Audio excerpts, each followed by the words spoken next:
বালুরঘাট নাট্য উৎকর্ষ কেন্দ্রে শুরু হলো বাংলার নাট্য পার্বণ অনুষ্ঠান। বৃহস্পতিবার দুপুরে প্রদীপ প্রজ্বলন করে অনুষ্ঠানের মধ্য দিয়ে এবারের নাট্য পার্বণের উদ্বোধন করেন জেলা শাসক বিজেন কৃষ্ণা, পুলিশ সুপার চিন্ময় মিত্তাল, কুমারগঞ্জের বিধায়ক তোরাফ হোসেন মণ্ডল সহ অন্যান্য বিশিষ্টজনেরা।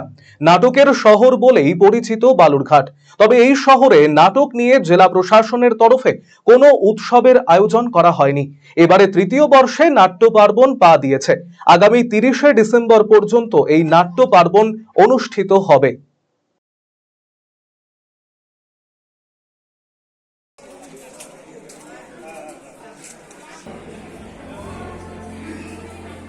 আপনারা জানেন 2022 সাল থেকে আমরা এই উৎসব এখানে আয়োজন করছি।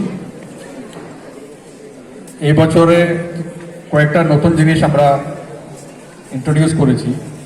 ওভারঅল এই ফেস্টিভ্যালকে আমরা একটু রিব্র্যান্ড করে বাংলার নাট্য পার্বণ বলে একটা নাম আমরা নিয়েছি। পশ্চিমবঙ্গের বিভিন্ন জেলাতে, দক্ষিণ দিনাজপুরের বাইরেও এই উৎসবের কীর্তি এখন ছড়িয়েছে এবং বিভিন্ন জায়গাতে আমাদের এই উৎসব নিয়ে চর্চা শুরু হয়েছে। এই জন্য আমরা বাংলার নাট্য পার্বণ নাম দিয়েছি এবার থেকে।